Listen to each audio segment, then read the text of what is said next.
Christ for the world we sing, the world to Christ we bring, with fervent prayer, the wayward and the lost by restless passions tossed, redeemed at countless cost from dark despair. Hello, my name is Clint. Welcome to our study on Acts. Today we'll be in Acts chapter 23. Several times I've referenced the story from Luke chapter 24, and I thought I would go ahead and read that this morning to help explain the details of the story, which I've only touched on briefly. So if you'll bear with me now, I'll read from Luke chapter 24, starting in verse 13, and I will be reading out of the New King James Version.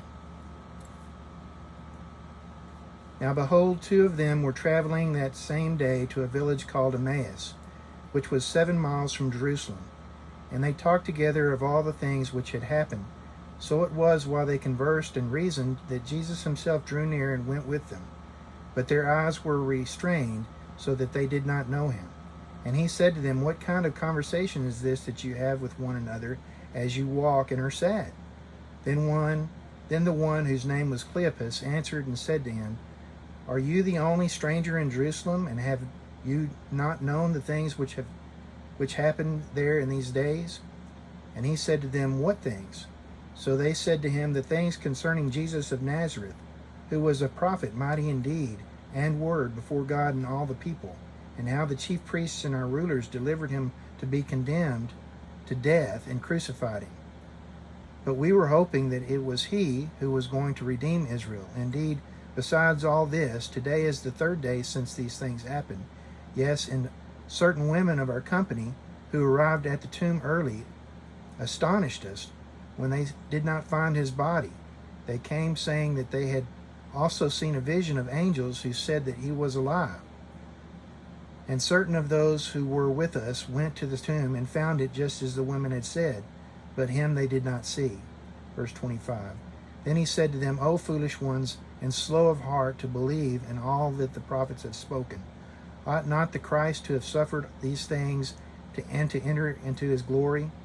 And beginning at Moses and all the prophets, he expounded to them in all the scriptures the things concerning himself. Then they drew near to the village where they were going, and he indicated that he would have gone farther.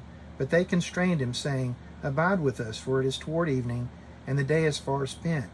And he went in to stay with them. Now it came to pass, as he sat at the table with them, and he took bread and blessed and broke it, and gave it to them. Then their eyes were opened, and they knew him, and he vanished from their sight. And they said to one another, Did not our heart burn within us while he talked with us on the road, while he opened the scriptures to us? So we have this recording of the story of these men on the road to Emmaus, the feeling in their hearts when Christ was with them, where they realized they were being fed and their hearts were on fire because of the excitement of being in the very presence of Jesus the Christ. Their reaction is one that I believe that I've felt in my heart from time to time. It's not always there, but I hope to kindle it in the studies that I engage in with people. And I do find that when we have looked at the Word, when we analyze the things that we find in the Word, when we search the Scriptures to find those things and to understand them better and apply them to our lives, that there is a fire in our hearts. There's a fire in my heart that is not there at other times when I'm trying to live my life without the diligent concern for what God would have me to do. So as we enter into this study of Acts, I hope that you will endeavor to stay in the Word, to focus on what it says, to meditate on it when you aren't reading it, to think about what God has commanded, what God is telling us in each of the stories that we find along the way, and how those things apply to our lives. The people in those stories are long dead. The things that have happened are in the book for a reason, but they apply to our lives individually in various ways that are not in the book. And it's up to us to find out how that works in our own lives.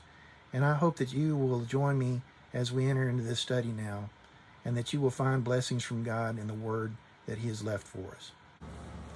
Acts chapter 23 from the NIV. Paul looked straight at the Sanhedrin and said, "My brothers, I have fulfilled my duty to God in all good conscience to this day." At this the high priest Ananias ordered those standing near Paul to strike him on the mouth. Then Paul said to him, "God will strike you, you whitewashed wall. You sit there to judge me according to the law, yet you yourself violate the law by commanding that I be struck." Verse 4, those who were standing near Paul said, "How dare you insult God's high priest?" Paul replied, "Brothers, I did not realize that he was the high priest, for it is written, 'Do not speak evil about the ruler of your people.'" Verse 6, then Paul, knowing that some of them were Sadducees and the others Pharisees, called out in the Sanhedrin, "My brothers, I am a Pharisee, descended from Pharisees. I stand on trial because of the hope of the resurrection of the dead." When he said this, a dispute broke out between the Pharisees and the Sadducees, and the assembly was divided. Verse 8, the Sadducees say that there is no resurrection, and that there are neither angels nor spirits, but the Pharisees believe all these things. Verse 9, there was a great uproar, and some of the teachers of the law who were Pharisees stood up and argued vigorously. "We find nothing wrong with this man," they said. "What if a spirit or an angel has spoken to him?" The dispute became so violent that the commander was afraid Paul would be torn to pieces by them. He ordered the troops to go down and to take him away from them by force and bring him into the barracks. The following night the Lord stood near Paul and said, "Take courage. As you have testified about me in Jerusalem, so you must also testify in Rome." Verse 12. The next morning some Jews formed a conspiracy and bound themselves with an oath not to eat or drink until they had killed Paul. More than 40 men were involved in this plot. They went to the chief priests and the elders and said, "We have taken a solemn oath not to eat anything until we have killed Paul. Now then, you and the Sanhedrin petition the commander to bring him before you on the pretext of wanting more accurate information about his case. We are ready to kill him before he gets here." But when the son of Paul's sister heard of this plot, he went into the barracks and told Paul. Then Paul called one of the centurions and said, "Take this young man to the commander. He has something to tell him." So he took him to the commander. The centurion said, "Paul, the prisoner, sent for me and asked me to bring this young man to you because he has something to tell you." Verse 19, the commander took the young man by the hand, drew him aside and asked, "What is it you want to tell me?" He said, "Some Jews have agreed to ask you to bring Paul before the Sanhedrin tomorrow on the pretext of wanting more accurate information about him. Don't give in to them, because more than 40 of them are waiting in ambush for him. They have taken an oath not to eat or drink until they have killed him. They are ready now, waiting for your consent to their request." The commander dismissed the young man with this warning: "Don't tell anyone that you have reported this to me." Verse 23. Then he called 2 of his centurions and ordered them, "Get ready a detachment of 200 soldiers, 70 horsemen, and 200 spearmen, to go to Caesarea at 9 tonight. Provide horses for Paul so that he may be taken safely to Governor Felix." He wrote a letter as follows: Claudius Lysias, to His Excellency Governor Felix, greetings. This man was seized by the Jews, and they were about to kill him, but I came with my troops and rescued him, for I had learned that he is a Roman citizen. I wanted to know why they were accusing him, so I brought him to their Sanhedrin. I found that the accusation had to do with questions about their law, but there was no charge against him that deserved death or imprisonment. Verse 30. When I was informed of a plot to be carried out against the man, I sent him to you at once. I also ordered his accusers to present to you their case against him. Verse 31. So the soldiers, carrying out their orders, took Paul with them during the night and brought him as far as Antipatris. The next day they let the cavalry go on with him while they returned to their barracks. When the cavalry arrived in Caesarea, they delivered the letter to the governor and handed Paul over to him. The governor read the letter and asked what province he was from. Learning that he was from Cilicia, he said, "I will hear your case when your accusers get here." Then he ordered that Paul be kept under guard in Herod's palace. Okay, so continuing our study, a few weeks ago we started this particular segment when Paul arrived in Jerusalem and was trying to reconcile himself to the new Jewish converts to Christianity there. He had made an agreement with the leaders of the church in Jerusalem to try to go through the purification rites and present himself in the temple according to the law, along with three or four other men, to show that he was still Jewish, still obeying the rules of the Jewish tradition, and was not teaching Jewish people to not follow those rules. He did this, and it was a good thing for him to do, because he was one who would always follow the Jewish tradition, so that would not stir up controversy among the Jewish people there against the Gentile Christians. When he was presenting himself in the temple, he was recognized by some people who didn't like him, and basically a riot broke out. The Romans nearby and at their station came down and broke up the riot. The temple doors were closed. They were outside the temple at this point. And the patrol, if you will, the Roman guard, tried to find out what was going on. And in their endeavors to find out, they asked the people there, and the people made various accusations.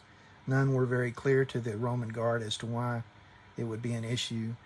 And then Paul asked to speak. And as he spoke, he explained his conversion. And when he came to the part when he was supposed to be sent to the Gentiles to preach unto them, that was enough for the Jewish people there to become quite upset, and they broke out into a riot again. And the Roman guard immediately took him into protection, into their shelter there. They questioned him further and found out that he was a Roman citizen, and they were quite concerned because they had begun the process of interrogation, which would have included beating him to some degree. And when they found out he was a citizen, they found out that that was a very bad thing to be engaged in. There's some discussion about his citizenship with the commander there. There were apparently levels, and one of the comments Scott made to me was about those levels. The privilege of Roman citizenship was one hard won. Those who were born with it were considered higher level Roman citizens than those who found other ways to attain citizenship. So if you were born into a Roman family, you were high up on the ladder of Roman citizens. If you were one who had to pay your way or won your citizenship through military service, as apparently the commander of this group paid his way for access to Roman citizenship, you were even higher regarded among Roman citizens, which was the case here. And we didn't really jump into a lot of discussion. There was no discussion. It takes people to have discussions, but the one thing that I hope to get into was the nature of Paul's use of his political privilege and serving this expanse of the word into locations it would not have otherwise reached. He used his privilege quite adeptly, and it is one thing that certainly as American citizens we have privileges that are wasted in a large part because everyone around us has similar privileges. But in other parts of the world, that privilege can take you pretty far as getting into doors, talking to people who would not otherwise have listened to you. So it is one thing that is still a great advantage to people, and finding out how to use your privilege in life to serve God is certainly something we should be seeking to do on a daily basis. But anyway, going on into the next chapter, toward the end of chapter 22, the commander was ready to let him go, but they decided to keep him and have him talk, and that's when we go on into chapter 23. So the commander had assembled the Sanhedrin, and he was going to have Paul make a statement to them. But even before they get started, there's some contention here. So right off the bat, he claims to have lived in good conscience before God into this day. And if we go back and look at the story as it's unfolded in Acts and in regards to Paul, we know that Paul at every point did what he thought was best. Even when he was persecuting the church, he sought to do that because that's what he thought was the proper way to serve God. He never sought to do things for his own benefit or for some other means, other mechanism, other benefit in his life. There was no need for gold. He wasn't trying to steal anything from anyone. He simply thought that serving God meant that he had to chase down these people who were blaspheming God by claiming to be part of the way. So, when he found out to the contrary, through his experience on the road to Damascus, it changed him, and he sought then to do what he knew to be the right thing, and he lived a much different life going forward. So this is an absolutely true statement, but to the people that he was saying this to, who looked at him as a blasphemer, it would not have been a correct thing to say. So the high priest who was standing there orders that he be struck. And Paul's reaction is quick, and I think it's interesting how he phrased it. You whitewashed wall. We have a phrase, a painted sepulcher, that's, I believe, a similar mindset to what he's saying here. Someone who has presented himself to be holy in the eyes of God, who is in fact not the person that he should be. And so he says, for you sit in judgment according to the law, and do command me to strike contrary to the law. So that was not correct. He did not know this man was the high priest, and someone informed him to that degree. And then he responds immediately about what he just said. I did not know that you were the high priest, because it's written, you shall not speak evil of the ruler of your people. It's an important lesson for us to learn today. Politically, we become very agitated from time to time for one reason or another. Whatever your party affiliation is, whatever your personal beliefs politically are, we do have leaders, and we should, as Christians, never speak evil of our leaders.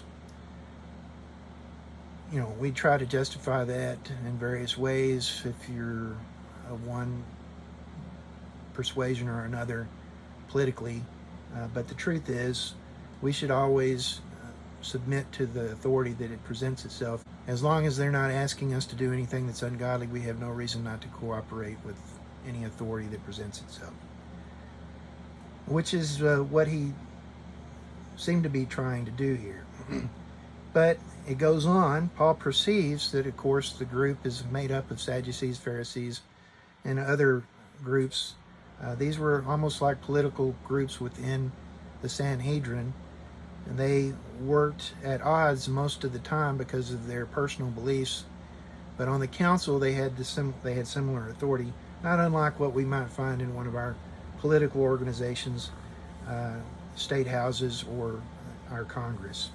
So there was political manipulation, political intrigue, always going on, and he took advantage of that, and it was a wise thing to do. It put a whole significant part of that group at ease with Paul immediately by claiming that he was being persecuted because of his belief in the resurrection, and suddenly he had half that group defending him that had probably not intended to do any such thing, and the Sadducees were set against him.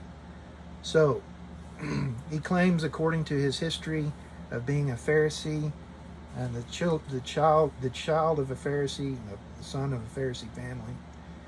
And it goes on, and it says that there was a dissension immediately among the group, the Sadducee. It describes the standing. The Sadducees did not believe in an afterlife.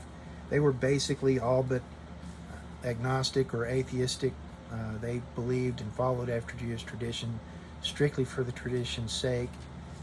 Their belief in God was more of a convenience for political gain than it was for any true belief in God. The Pharisees, on the other hand, tended to be those that believed in an afterlife, that believed in God's actual existence, his standing in a heavenly realm with authority over angels. So they ultimately cried out that they found no evil in this man, and they had no place to make any statement, and which of course caused the group to break out into arguments. And again, apparently it was a fairly violent situation, as the commander decided to remove Paul from that situation and took him back into the barracks.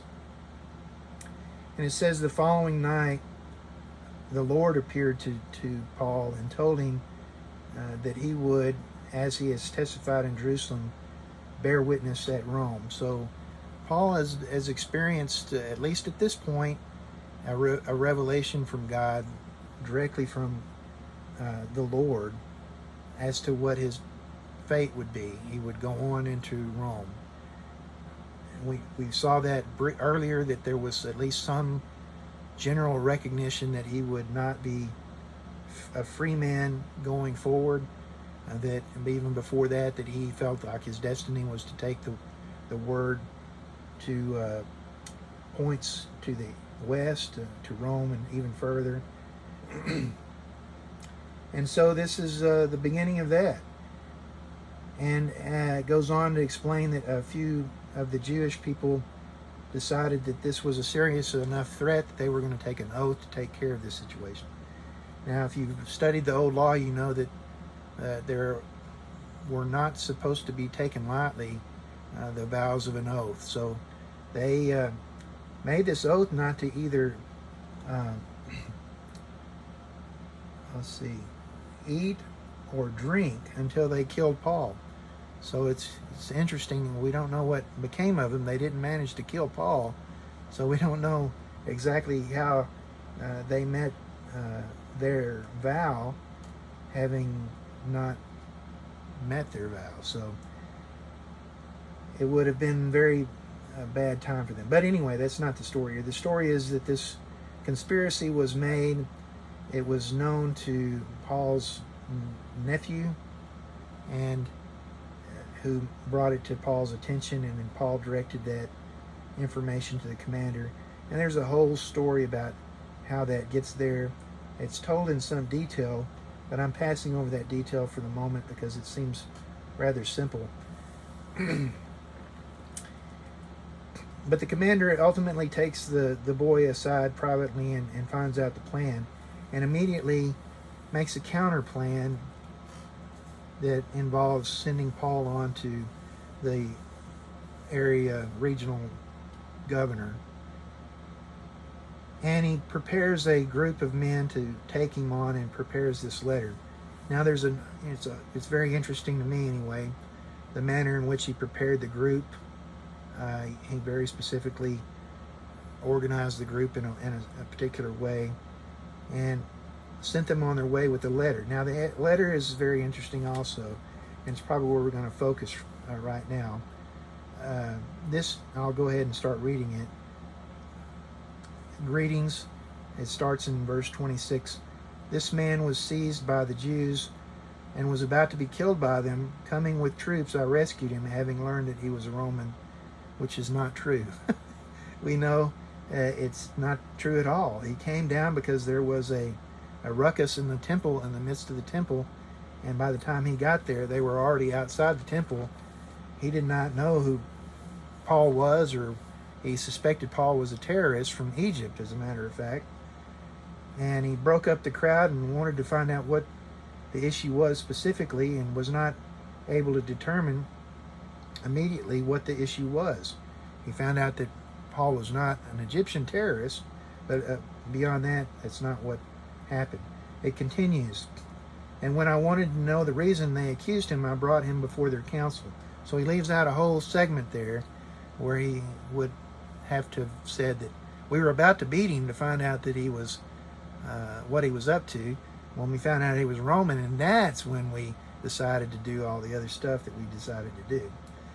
But it continues, I found out that he was accused concerning questions of their law, but had nothing charged against him deserving of death or chains, which is certainly true. Even if what they had claimed was true, I'm not sure that it would, under the law, have warranted death. Now, bringing a Gentile into the temple might have, but other than that, I'm not sure that it did, because had it, the church in Jerusalem would already be under severe persecution, and it's not clear that they were. So it was just Paul that was being attacked here. And when it was told me that the Jews lay in wait for the man, I sent him immediately to you and commanded his accusers to state before you the charges against him. So it's a very brief letter. It's not super complicated, but in it we find, while he did outline some general chronology of the situation, he did not exactly convey it in a truthful manner. But he was passing the buck, so it wasn't a super big deal.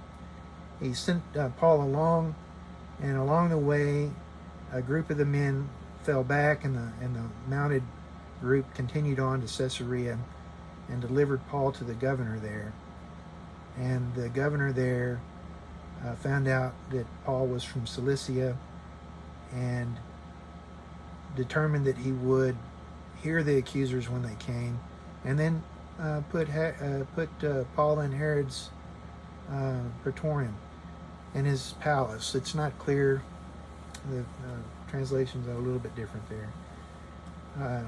Was he housed with the Praetorian Guard there, or was he housed in the guest quarters of Herod's palace? It's not super clear. But whatever it was a far cry better than being stoned to death by the Jewish people. So he's on his way, and we'll hear more about the rest of the story in the next chapter. So I hope you found something of value in the reading of the chapter, and our brief covering of the highlights from the chapter 23, and we'll go on into chapter 24 next time. Thank you for bearing with me as we've pursued this study through this video technology. I hope that it's been of some benefit to you and encouragement, and we do hope to continue this. The circumstances have changed. There's a talk of lifting the ban of assembly, and I haven't yet found out what's going to happen. I'm recording this on Wednesday previous, so this is not live. It's live streaming from a recording, but I recorded this on Wednesday. So I don't know the whole story yet. We do have sick in our number. Linda Garrett is one of them. Wayne Scott's not doing well, so do keep these in your prayers, and I hope to see you again soon. God bless.